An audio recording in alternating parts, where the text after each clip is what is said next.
주님 이 시간 주님의 영광 받는 시간으로 우리를 이끌어 주시옵소서. 먼저 예배자로 선 우리의 마음을, 심령을 정결케 도와주시옵소서. 한 주간 세상을 살아가면서 때묻고 죄로 얼룩지고 육신적인 마음을 품었고 육신적으로 행동했던 모든 일들을 용서하시옵고 다시금 주님의 자녀로 받아주시옵소서. 주님의 이름을 높이는 시간 되기 원합니다. 주님의 영광이 드러나는 시간이 되기 원합니다. 전하는 자의 입술을 주님의 뜻대로 주장하여 주시옵고 듣는 자의 마음을 울리게 하여 주시옵고 우리가 그 안에서 주님의 은혜와 사랑과 용서를 배우는 시간 되게 하여 주시옵소서. 이 시간을 주님께 감사드리오며 살아계신 우리 주 예수 그리스도의 이름으로 기도드렸습니다. 아멘. 네, 누가복음 11장 두 번째 시간입니다. 하나님의 나라가 임하려면이라는 주제를 찾아왔는데요. 누가복음 11장 20절을 먼저 함께 읽도록 하겠습니다. 누가복음 11장 20절입니다. 함께 읽도록 하겠습니다. 그러나 내가 만일 하나님의 손을 힘입어 귀신을 쫓아낸다면 하나님의 나라가 이미 너희에게 임하였느니라. 이렇게 되어 있습니다. 오늘 본문에서는 하나님의 나라에 대해서 이야기하고 있습니다. 그런데 여기서의 하나님의 나라는 조금 특별한 개념이에요.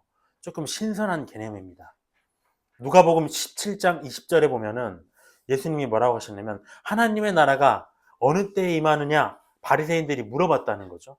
그러니까 예수님이 뭐라고 하셨냐면 하나님의 나라는 볼 수 있게 임하는 것이 아니요 여기 있다 저기 있다고도 못하리니 하나님의 나라는 너희 안에 있다라고 얘기하셨습니다. 이 말을 우리가 듣는다면 오해한다면 우리는 굉장한 충격을 받게 돼요. 우리가 기다리는 게 무엇입니까? 하나님의 나라에 임하는 것이죠. 볼 수 있게 임하는 것이잖아요. 근데 하나님의 나라는 볼 수 있게 임하는 것이 아니라고 하셨다는 겁니다. 엄청난 충격적인 말씀이에요. 근데 우리가 고대하는 그 천국, 하나님의 나라가 없다는 그런 청천벽력 같은 말씀을 지금 얘기하시는 게 아니라 그 얘기는 무엇이냐면 하나님의 나라가 언제 임할지 너희 바리새인들이 궁금해하기 전에 너희 마음이 하나님의 나라에 들어갈 수 있는 합당한 자, 합당한 마음을 가지고 있는지 먼저 살펴봐라. 뼈 있는 말씀을 지금 하신 겁니다. 너희가 그 나라에 궁금해하기 전에. 그렇기 때문에 만약에 우리가 예수님을 믿고 선을 행했어요. 그래서 천국에 합당한 자가 되었다면 우리가 육신을 입고 살아있다고 할지라도 그 사람은 이미 하나님의 나라가 임한 하나님의 나라에 들어간 자라는 거죠. 새로운 개념입니다. 육신을 입고 들어간다? 마찬가지로 오늘 본문 말씀에 하나님의 나라도 뭐냐면 이미 임하였다고 그랬어요. 이미. 우리가 통상적으로 알고 있는 죽어서 아니면 예수 재림의 날에 펼쳐질 천국이 시작되는 게 아니라 그 전에도 임할 수가 있다. 육신을 입고 살아있는 동안에 우리가 천국에 속할 수 있다. 얘기하시는 겁니다. 그렇게 돼야 된다고 얘기하시는 거예요. 근데 조건이 하나가 있습니다. 무엇이냐? 우리 안에 하나님의 손을 힘입은 능력이 나타나야 된다는 거죠. 능력. 하나님의 손으로. 이게 무슨 말인가? 지난주 우리가 누가복음 11장 서두에서 기도의 비밀을 봤어요. 거기서 예수님이 너희가 하나님께 구하여서 받을 수 있는 것 중에 가장 좋은 것은 성령이다 얘기하셨습니다. 왜? 성령은 우리를 천국에 합당한 자로 만들어줍니다. 예수님을 닮은 성품으로 변화시켜주기 때문에 그렇게 변화된 자가 하나님의 손을 힘입어서 능력이 나타난 성도라는 거죠. 그 자가 천국에 속한 자입니다. 그러니까 성령은 매우 중요한 것이다. 그런데 우리가 오랜 시간 신앙생활을 해도 변화가 없는 성도가 있습니다. 멀리 찾을 것도 없이 참 제 모습도 그래요. 성령께서 믿는 자를 성화시키신다고 얘기하고 있습니다. 그래서 그 성도에게 온전함과 거룩함이 나타나야 되는데 몇 년간을 신앙생활을 해도 그게 나타나지 않는다. 그러면 그 사람에게 하나님의 손을 힘입은 성령의 능력이 나타난 것인가? 천국에 들어간 자인 것인가? 의심할 여지가 있다는 것이죠. 그래서 성경은 뭐라고 얘기하냐면 극단적으로 믿지 않고 세상에 살던 때 그 귀신 들린 상태 그대로 너희가 있구나 이렇게 얘기하고 있습니다. 그러면서 너희가 천국을 바라고 있느냐? 천국은 여기 있다 저기 있다 할 것이 아니고 너희들은 먼저 너희 마음을 돌아봐야 된다. 한 사람에게 이미 하나님의 나라가 임했느냐? 그것은 육신은 이 땅에 있지만 그의 영혼은 이미 천국에 속한 사람이다 라는 뜻입니다. 근데 그것은 성령의 능력, 예수의 능력, 하나님의 능력이 그 사람에게 나타났느냐? 달려있다는 거죠. 정말 우리가 그런 사람들을 많이 봐요. 저 사람은 딱 보기만 해도 대화를 나누어도 이 사람은 하나님의 나라에 들어간 사람이구나, 성도구나 하는 사람이 듭니다. 근데 저도 뭐 계속 제가 재활병원에 들어가고 있지만 많이 위선된 게 드러나는 것 같아요.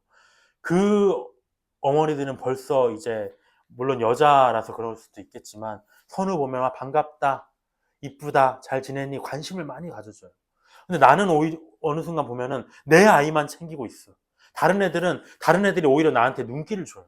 나는 그 눈길이 부담스럽고 어떻게 얘기할지도 모르겠고 그 아이들이 이렇게 날 쳐다보는데 내 안에 사랑이 없는 것이죠. 변화된 자가 아닌 것이죠. 그러면서 마음속에 들리는 음성이 있는 것 같아요. 네 아이가 그렇게 이쁘냐? 네 아이만 보이지 너는. 근데 딱 돌아보니까 저기 고아인 아이가 날 쳐다보고 있고요. 여기 말 못하는 애가 참 저를 좋아한다고, 이 삼촌 좋아한다고 어머니가 저를 계속 얘기해주고 있고요. 근데 저는 그들에게 관심이 없어요. 이것이 크리스천의 모습이라는 것. 그 사람에게 하나님의 나라가 임했을 것인가.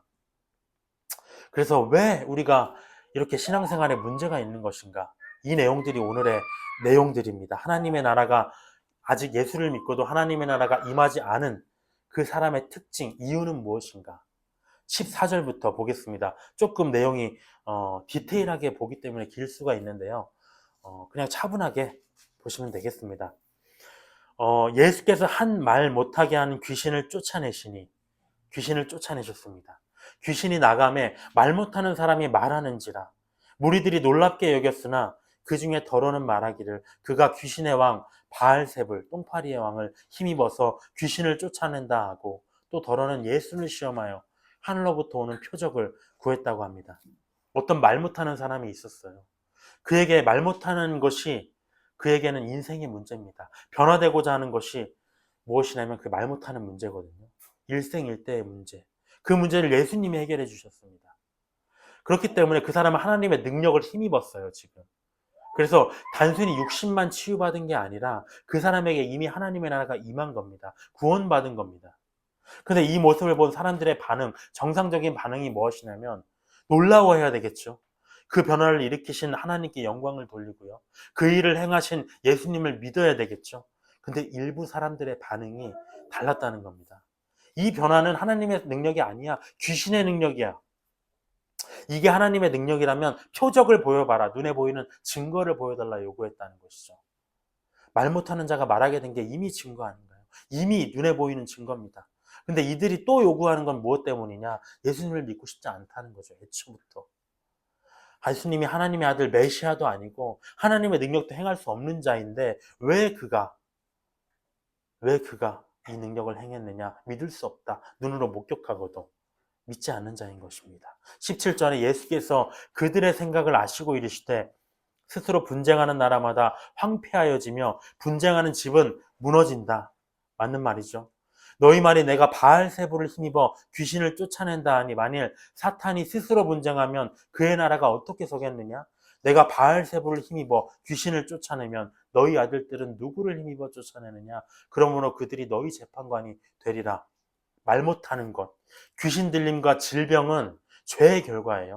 죄, 사탄의 나라, 사탄의 영역에 속한 겁니다. 근데 그들의 주장대로 하면 말 못하는 문제가 해결된 게 사탄이 사탄을 공격한 거라는 거죠. 말이 안 된다. 사탄보다 더 큰 존재가 사탄을 굴복시켰다고 보는 게 합리적인 내용이잖아요. 또 무엇입니까? 유대인들이 존경하는 이스라엘의 선지자, 그리고 너희 자손들, 유대인들의 그 지도자들도 능력을 행했습니다. 하나님의 능력을. 근데 그러면 그 사람들도 다 귀신의 능력으로 그러면 행한 것인가? 그게 된다는 거죠. 너희가 그래서 그렇게 주장했기 때문에, 억지 주장하는 그것 때문에 그것이 바로 너희들의 재판관이 될 것이다 라고 얘기를 합니다. 20절에 그러나 내가 만일 하나님의 손을 힘입어 귀신을 쫓아낸다면 하나님의 나라가 이미 너희에게 임하였다. 하나님의 나라는 예수님이 재림할 때에 임해요. 아직 재림의 날이 오지 않았더라도 성도가 육신의 삶을 마치고 죽었을 때 우리가 천국에 갔다고 합니다. 근데 여기서 말씀하시는 하나님의 나라가 이미 임했다는 것은 육신을 입은 상태로도 말 못하는 자가 하나님의 능력을 입었기 때문에 그 사람은 천국에 속한 자이다 얘기하는 겁니다. 그 사람, 성령의 능력으로, 예수의 능력으로, 하나님의 능력으로 삶이 변화됐기 때문에. 근데 이들은 이 능력을 경험하지도 못했죠. 또 예수님을 믿지도 않기 때문에 그 사람에게 하나님의 나라가 임할 수 없는 건 당연한 겁니다. 이 영역에는 우리는 속하지 않았다고 생각을 합니다. 21절에 강한 자가 무장을 하고 자기 집을 지킬 때에는 소유가 안전하되 더 강한 자가 와서 그를 굴복시킬 때에는 그가 믿던 무장을 빼앗고 재물을 나누느니라. 나와 함께 하지 아니하는 자는 나를 반대하는 자요 나와 함께 모으지 아니하는 자는 해치는 자니라. 흩어지게 하는 자라는 거죠. 이것을 사람에게 대입하면 분쟁이 생깁니다. 이건 예수에만 해당되는 말씀이에요. 나를 따르라 하면 이건 사람에게 적용하는 건 잘못된 내용입니다. 강한 자의 무기와 그가 지키는 집안이 있었어요. 근데 그 집안이 털렸다. 그건 무엇입니까? 그 강한 자보다 더 강한 자가 있다는 거죠. 또 앞서 제가 말씀드렸듯이 예수님이 말 못하는 자를 고쳤다는 것, 사탄을 이겼다는 것, 그럼 무엇입니까? 예수님이 사탄보다 강한 자라는 증거예요. 왜? 그들을 내쫓았기 때문에, 병을 고쳤기 때문에. 근데 이렇게 명백한 증거를 목격하고도 예수님과 함께하지 않는 자, 예수님과 함께 사람들을 복음 안으로 모으지 않는 자는 예수님을 반대하는 자라는 것이죠. 복음 안으로 들여오는 사람들을 흩어지게 하는 자기 때문에 믿지 않는 자를 얘기하는 겁니다. 근데 두 번째, 하나님의 나라가 임하지 않은 사람의 유형, 24절에 보면 더러운 귀신이 사람에게서 나갔을 때 물 없는 곳으로 다니며 쉬기를 구하되 얻지 못하고 이에 이르되 내가 나온 내 집으로 돌아가리라. 이 내용을 자세히 살펴봐야 됩니다. 또 다른 유형, 한 더러운 귀신이 사람에게서 나왔어요. 물 없는 곳으로 다니면서 쉴만한 마땅한 곳을 찾았는데 찾지 못하고 다시 그 집으로 돌아갔습니다. 정말 이 말씀 보면서 생각났어요. 쉴만한 물가라고 하잖아요. 우리는 사탄은 그 물가에서 쉴 수가 없었던 것 같아요. 근데 이 말씀에 따르면 귀신이 거했었어요. 그 집에. 또 지금 거하고자 하는 집. 근데 그 집이 사람이라고 합니다.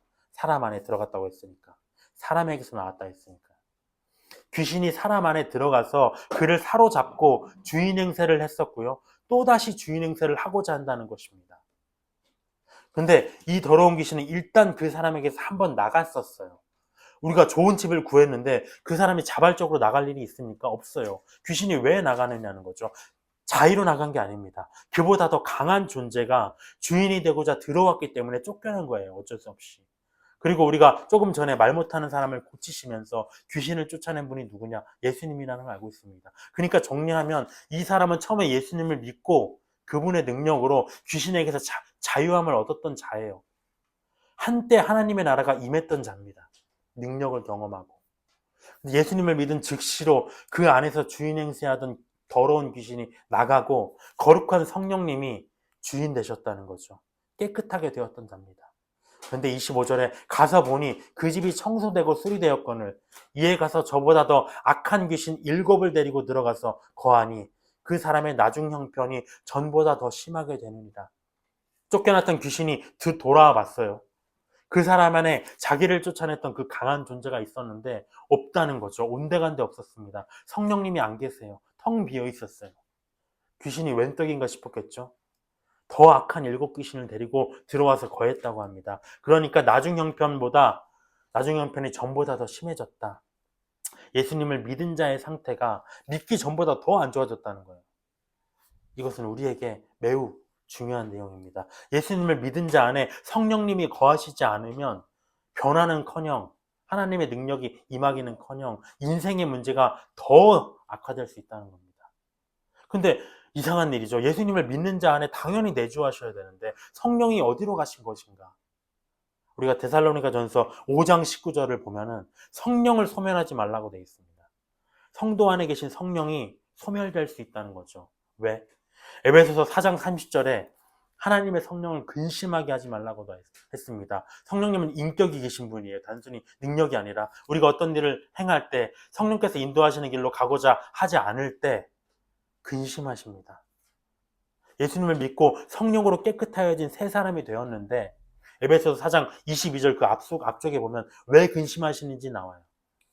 너희가 성령으로 깨끗해졌는데 유혹의 욕심을 따라, 이 구절 알죠? 썩어져가는 구습을 따르는 옛사람을 벗어버리지 못했기 때문에 그 다음에 이어서 나오는 구절이 성령을 근심하게 하지 말라. 그러니까 성령을 근심하게 하는 건 우리가 욕심을 따라, 유혹의 욕심을 따라 살아갈 때 근심하신다는 겁니다.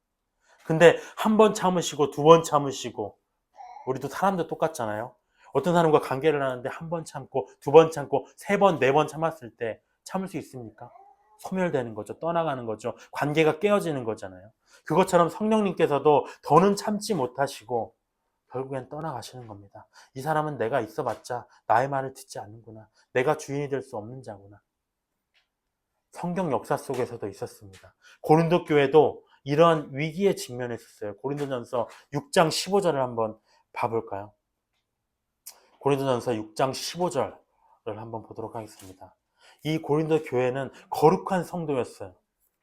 근데 성령께서 계신 자기 육신을 창기와 같이 사용했다는 거죠. 창기와 같이. 고린도전서 6장 15절을 보면 너희 몸이 그리스도의 지체인 줄을 알지 못하느냐? 내가, 바울 자기를 얘기합니다. 내가 만약에 그리스도의 지체를 가지고 창녀의 지체를 만들면 되겠느냐? 결코 그럴 수가 없다 나는. 창녀와 합하는 자는 그와 한 몸이다. 일렀을 때 둘이 한 육체가 된다 하셨다니 주와 합하는 자는 한 영이다. 주님과 한 영이 속했다는 거죠. 예수님을 믿었을 때. 근데 너희가 만약에 음행을 하면 음행을 피하라 그러니까 사람이 범하는 죄마다 몸 밖에 있지만 음행하는 자는 자기 몸의 죄를 범하느니라. 내가 욕을 하면 욕이 그 사람에게 나와서 전달이 되고 더럽게 하지만 음행은 다른 문제라는 거죠. 너희 몸은 너희가 하나님께로부터 받은 바 너희 가운데 계신 성령의 전, 성령의 성전이라는 뜻이에요. 성령의 집인 줄을 알지 못하느냐? 너희는 너희 자신의 것이 아니다. 예수의 피값으로 산 것이 되었으니 너희 몸으로 하나님께 영광을 돌리라. 말로 돌리라고 하지 않았어요. 몸으로 돌리라. 이 말씀을 볼 때마다 이런 생각이 들어요. 전 정말 재활용도 안 될 것 같은, 왜 당근마켓에 팔리지도 않을 것 같은 이런 자를 고귀한 피값을 주고 사셨을까요? 반품하십시오. 이런 죄책감이 듭니다. 정말 근데 감사하고 감사한 일이잖아요. 근데 잘못하면 환불될 수 있다는 거예요. 그때가 언젠가 성령이 소멸하셨을 때, 천국 성도라는 성령의 보증, 인침이 해제돼 버렸을 때, 에베소서 4장 30절에 문제가 뭐냐면 성령이 소멸했을 때 신자의 형편이 전보다 더 안 좋아진다는 거예요. 그냥 정상적인 범위만 있는 게 아니라 더 안 좋아집니다. 우리가 다 경험해봤잖아요. 그걸 걱정하는 겁니다. 왜 그럴까요? 근데 예수님을 믿기 전에 사탄은 그 사람이 구원받은 사람인지 택함받은 사람인지 몰라요. 예수의 사람인지 몰라요. 그냥 다 자기 영역 속에 있는 사람이었어요. 근데 그가 툭 튀어나와서 예수를 믿었다는 거죠. 그 순간에 사탄은 이 사람 하나님이 점 찍은 사람이구나 바로 깨닫습니다. 근데 그 지위를 지금 상실된 상태잖아요. 이 사탄이 이 지위를 놓치겠습니까? 필사적으로 유지하려고 강력한 7 귀신을 들여보냅니다. 절대 뺏기지 않기 위하여. 성령께서 계시지 않은 신자의 신앙이 이렇다는 거죠. 성벽이 무너진 성처럼 사탄의 공격들을 당해낼 수가 없다. 왜? 그 자를 붙잡으려고 이제 군대를 보내기 때문에 무방비 상태로 황폐하게 된다는 겁니다. 이 자가 바로 하나님의 나라가 임하지 않은 두 번째 유형입니다. 27절에 보면 세 번째 유형이 나와 있습니다. 이 말씀을 하실 때 무리 중에서 한 여자가 음성을 높여 이르되 당신을 뵌 태와 당신을 먹인 저지 복이 있나이다. 이게 무엇입니까? 이건 마리아 찬양입니다. 마리아 대단합니다. 예수 찬양 아니에요. 예수께서 이르시되 오히려 하나님의 말씀을 듣고 지키는 자가 복이 있다 하십니다. 마리아가 복받은 여인 맞습니다. 그렇지만 그 여인이 복을 받은 이유가 무엇인가? 예수님의 잉태와 같은 어떤 보이는 것, 너희들이 보는 것처럼 표적으로 말미암은 것인가요? 예수님 메시아를 뵙기 때문에? 아니에요. 그가 말씀과의 온전한 관계를 맺었기 때문에 복을 받은 여인이라고 하는 겁니다. 왜? 마리아는 약혼했습니다. 아직 남자를 알기도 전에 만약에 그가 남편이 아닌 다른 사람의 아이를 배웠다고 했을 때 죽임당할 운명에 처했을 때도 불구하고 처녀가 잉태하여 아이를 낳을 것이다 이 말씀을 들었을 때 주의 여종이오니 말씀대로 내게 이루어질 겁니다. 말씀을 믿었다는 거죠. 또 두려워해서 내가 잉태한 아이를 지우거나 그러지 않고 잘 품어서 말씀을 지켰다는 거죠. 복받은 여인이라고 하는 겁니다. 그래서 근데 이 세대 사람들, 종말 사람들은 어떠느냐? 27절에 예수님을 믿는 이 여인의 외침처럼 눈에 보이는 표정, 메시아를 잉태하고 낳고 키웠으니까 복받은 거죠. 마리아는 사람에게 그가 겉으로 드러나는 것들로 집중하고자 합니다. 이런 표적을 쫓는 세대를 책망하세요. 29절에 보면 무리가 모였을 때 예수께서 말씀하시되 이 세대, 한 사람이 아니죠. 종말의 시대에 만연한 풍조를 말하는 겁니다. 교회 안의 풍조예요. 악한 세대다. 표적을 구하되 요나의 표적밖에는 보일 표적이 없나니 요나가 니느웨 사람들에게 표적이 됨과 같이 인자도 이 세대에 그러하리라. 저는 종말로 갈수록 주님이 표적을 안 주실 것 같아요. 성령이 힘이 없어서가 아니라 이제는 성령의 능력으로, 예전엔 그러지 않았잖아요. 점점점 그런 능력이 사라져가는 것 같아요. 왜? 너희에게는 이제 말씀밖에 없다. 말씀을 믿고 이제 믿어라. 예수님은 너희에게 하나님의 나라가 임하기 위해 필요한 표적은 요나의 표적밖에 없다고 하십니다. 요나의 내용은 성경을 봐야만 알 수 있는 거예요.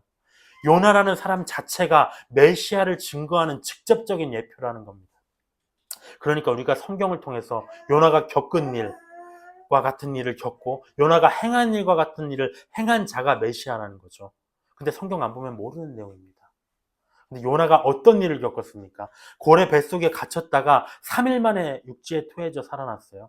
이 내용은 뭐냐면 메시아가 죽었다가 3일 만에 부활할 것이다 라는 내용의 예표입니다. 또 어떤 일을 행했습니까? 심판을 앞둔 타락한 니느웨에 회개를 촉구했어요.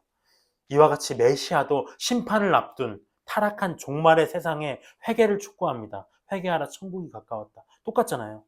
이런 일을 행한 자가 바로 요나와 같은 일을 행한 자가 예수님이었습니다. 근데 성도들은 요나의 표적대로 행하신 예수님을 알아보지 못했어요. 왜? 믿는 자들이 성경에 기록된 말씀 속에 표적에는 관심이 없어요. 계시록에 주님이 어떻게 오실 것이라고 다 세세하게 기록이 되어 있는데 관심이 없고 이상한 소리만 하는 거예요. 그러니까 눈에 보이지 않는 보이는 자극적인 기적에만 요즘에 더 많이 일어나죠. 미혹의 시대입니다. 어떤 선지자는 자기가 예수님의 신부라고 나가서 영혼 결혼식처럼 하는 행사를 하고요. 그것이 바로 자기가 성령이다, 산 성령이다라고 얘기하듯이. 그러니까 예수님이, 하나님이 점점 더 성령을 안 주실 것 같아요. 분별의 세대가 아니니까. 눈에 보이는 자극적인 기적과 같은 표적에만 관심이 있다는 거죠. 육신적이니까. 예수님은 그런 세대에게, 그런 세대와 근데 대비되는 세대에 대해서 말씀하십니다. 어떤 세대? 심판 때 종말에 일어날 세대가 있다. 과거에도 있었고 지금도 있다. 31절에 보면 심판 때에 만방여왕이 일어나서 이 세대 사람을 정죄하리니. 왜 심판 때에 남방여왕이 이 세대를 정죄합니까? 과거 사람인데 이건 지금의 세대를 말하는 거죠. 남방여왕과 같은 세대가 있을 것이다. 이 시기에도 그 사람들이 이 세대를 정죄할 것이다. 육신적이고 표적을 쫓는 세대를. 그가 솔로몬의 지혜로운 말을 들으려고 땅끝에서 왔으니거니와 솔로몬보다 더 큰 이가 있으며 심판 때에 니느웨 사람들이 일어나 이 세대 사람을 정죄하리니 그들이 요나의 전도를 듣고 회개하였음이거니와 요나보다 더 큰 이가 여기 있다 라고 합니다. 첫 번째, 종말에 일어날 그 육신적인 세대와 대비되는 세대, 니느웨 민족이에요. 우리가 니느웨 하면 유대인들을 잔인하게 껍질을 벗겨서 학살한 민족이었습니다. 악할 대로 악한 이방인들, 죄인들이었어요.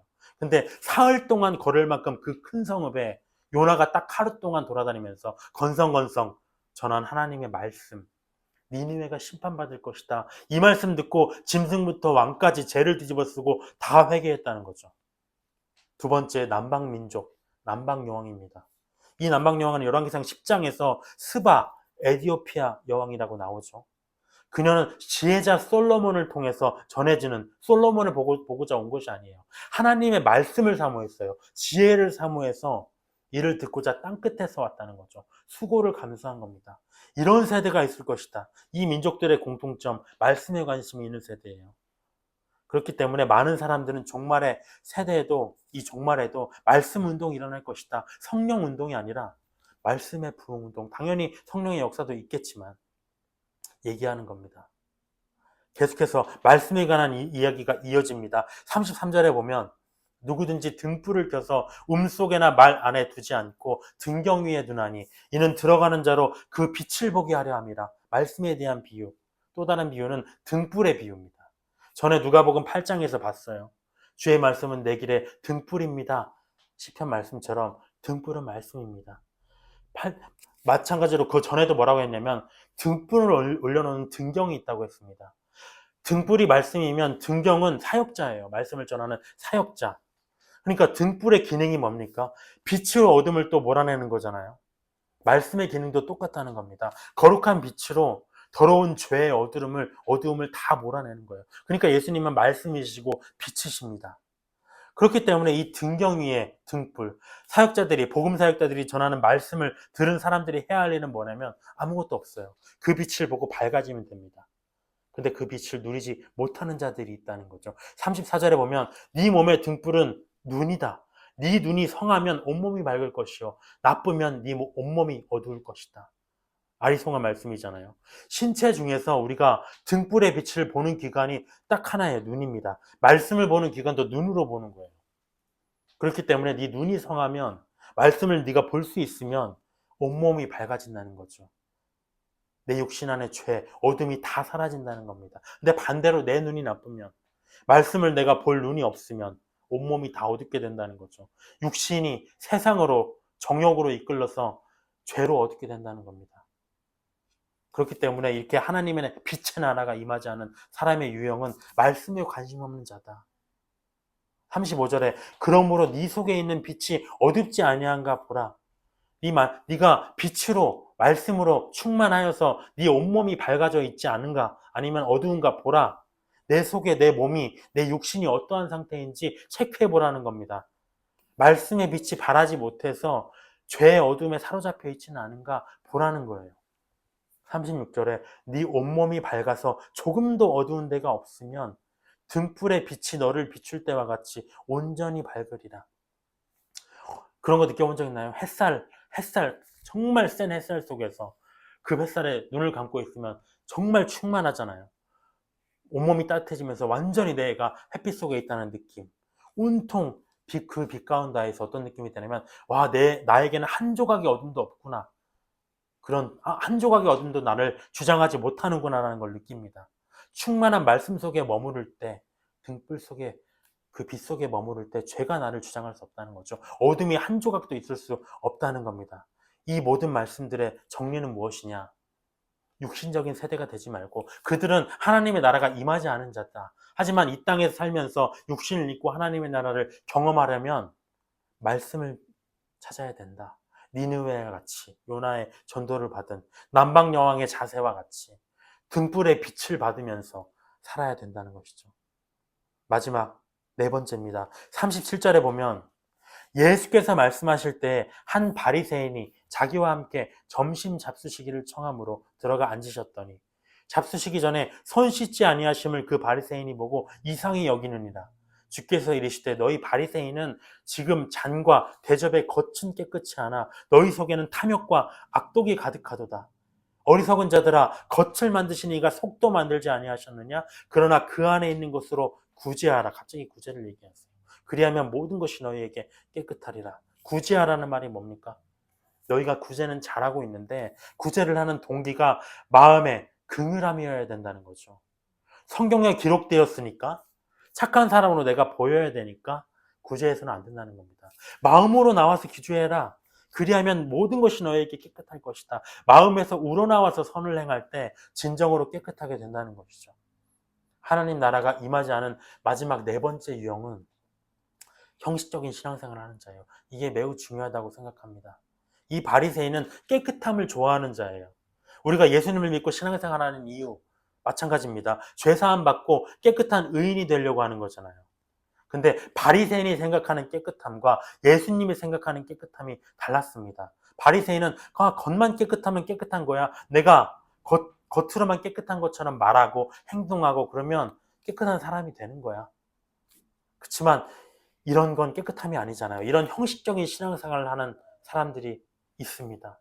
모든 예배 절차에 참여하고 어떤 해야 할 신앙의 리스트를 다 마치면 난 깨끗해 생각한다는 거죠. 그렇지만 하나님의 교제 없는 기계적인 신앙생활, 이건 깨끗해질 수가 없습니다. 죄에 대한 애통함, 상한 심령, 통회하는 마음을 가지고 하나님과 교제하면서 울부짖으면서 살아갈 때, 아무도 없는 방 안에서 나 홀로 눈물을 흘릴 때, 그때 하나님의 나라가 임한다는 것. 하지만 바리새인들은 그렇지 않았습니다. 자기들의 더러운 속을 보고 싶지 않았어요. 회개가 안 나오는 거죠. 나 예배드리고 있으니까 깨끗해. 그러니까 회개가 안 나오니까 예수님이 필요하지 않습니다. 그러니까 죄사함을 받고 진짜로 깨끗하게 되지 않았던 겁니다. 42절부터 그래서 이 뒤 끝절까지는 무엇이냐면 그렇게 형식적인 신앙생활에 매몰된 유대교 지도자들의 신뢰가 나옵니다. 하나하나. 화가 있을 것이다. 6번에 걸쳐서 말씀하세요. 6번. 7에 미달되는 숫자죠. 사탄의 숫자입니다. 하나님의 완전함에 미치지 못하는 이 신앙생활들. 항상 근데 문제가 뭐냐면 깨끗하다고 착각하는 자들은 직분자인 경우가 많아요. 유대교 지도자들한테 얘기했습니다. 왜? 나는 말씀을 전하고 있기 때문에 내가 그거 지키고 있어. 자꾸 속인다는 거죠. 나 많이 깨달았기 때문에 난 정말 잘 지키고 있는 사람이야. 그렇지만 많이 아는 것과 행하는 것은 별개의 문제입니다. 제 스스로를 돌아보면서도 이것 때문에 많이 괴롭습니다. 42절에 심판이 있을 형식적인 신앙생활 첫 번째 신뢰. 화 있을진저 너희 바리새인들이여 너희가 박하와 운양과 모든 채소의 11조는 들이되 공의와 하나님께 대한 사랑은 버리는도다. 그러나 이것도 행하고 저것도 버리지 말아야 할지니라. 성경은 정말 잘 알아요. 바울이 이렇게 얘기했잖아요. 죄가 많은 곳에 은혜가 많다. 하지만 은혜를 더하게 하려고 죄에 거하겠느냐?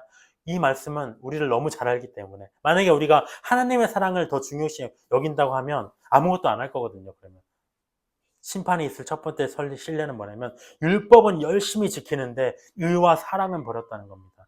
이것이 큰 문제다. 하나님을 사랑하기 때문에 그분의 명령을 지켜야 되는 거잖아요. 근데 어느 순간부터 하나님의 사랑은 없고 행위만 남았어요. 껍데기밖에 없어졌습니다.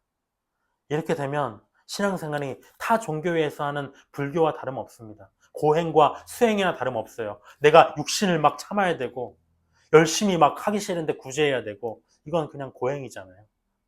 그렇지만 이것은 그분의 명령을 지키는 게 중요하지 않다는 건 아니에요. 그것도 행하고 그 마음도 옳아야 된다. 하지만 본질이 일어서서는 안 된다 얘기하는 겁니다. 43절에 두 번째 신뢰. 화 있을진저 너희 바리새인들이여 너희가 회당의 높은 자리와 시장에서 문안받는 것을 기뻐하는다. 높은 자리, 문안받는 것. 회장으로 올라가면 좋습니까? 무엇이 기쁩니까? 이것은 존경받고 싶은 욕구예요. 하나님처럼 되고자 하는 교만입니다. 높아지려고 하는 사탄행에서 드러난 죄된 사람의 본성이에요. 하지만 예수님은 너희가 제자라면 낮은 자리에 앉아라. 겸손해라. 말씀하셨잖아요. 낮은 자리에서. 저에게도 낮은 자리를 보는 시간 같아요. 근데 저는 항상 낮았는데 더 낮추시는 것 같아요. 요즘 거기 병원에 들어가면서 정말 44절에 화 있을진저 너희는 평토장한 무덤 같아서 그 위를 밟는 사람이 알지 못하느니라. 세 번째 신뢰는 뭐냐면 회칠한 무덤 같다는 거죠. 무덤을 가린다고 무덤이 아닌 게 되나요? 우리는 우리의 더러움을 드러내서 회개해야 되는 문제거든요. 근데 그 더러움을 자꾸만 남들한테 멀쩡한 척 가리려고 애를 쓴다는 거죠. 속은 썩어서 비틀어졌는데 겉으로만 아름답게 보이려고. 그게 무슨 유익이 있느냐는 거죠. 하나님의 나라에 들어가겠느냐? 그러고 죄를 해결하는 방법은 하나밖에 없다. 요한일서 1장 9절에 만일 우리가 우리 죄를 자백하면 그는 신실하시고 의로우사 우리 죄를 사하시며 우리를 모든 불의에서 깨끗하게 하실 것이요. 자백하고 예수의 피로 씻김 받아야 되는 문제지 숨겨서는 안 된다. 45절에 그러니까 한 율법교사가 나와 이번에는 바리새인들에게 얘기하셨는데 갑자기 율법교사가 나오니까 뭐라고 하냐면 이게 재미있는 말씀입니다. 예수께 대답하여 이르되 선생님 이렇게 말씀하시니까 우리까지 모욕하십니다 이런 얘기를 해요. 왜 이런 얘기 하냐? 44절에 너희는 이라고 하니까 그럼 자기들까지 포함되는 거잖아요. 그동안은 바리새인들은 이렇게 얘기했어요. 근데 너희는 하니까 우리까지 포함되는 거예요. 그러니까 바리새인들로 한정해서 책망해 주세요. 우리는 안 그래요. 바리새인들은 잘못했는데 우리는 율법교사기 때문에 잘하고 있습니다. 우리는 성경을 잘 알거든요. 잘 행하고 있다고 착각하고 있는 겁니다. 그러니까 예수님이 뭐라고 하냐면 너희들도 잘 만났다. 내가 너희들의 위선도 한번 내가 까발려 줄게. 46절에 이르시되 이제 화 있을진저 너희 율법교사여. 이제는 책망의 방향이 율법교사로 넘어갑니다. 지기 어려운 짐을 사람에게 지우고 너희는 한 손가락도 이 짐에 되지 않는도다. 네 번째 신뢰, 지기 어려운 짐을 성경 말씀을 다 가르쳐 놓고 자기는 하나도 지키지 않는다는 겁니다. 오늘날 교회 리더들이 세상에서 비난받는 이유, 본을 보이지 않기 때문이잖아요. 말로만 되면 사람들이 모릅니까? 사람은 다 알아요. 저 사람이 어떻게 살아가는지, 어떤 마음으로 사역을 하고 어떤 마음으로 행하고 살아가는지 다 압니다.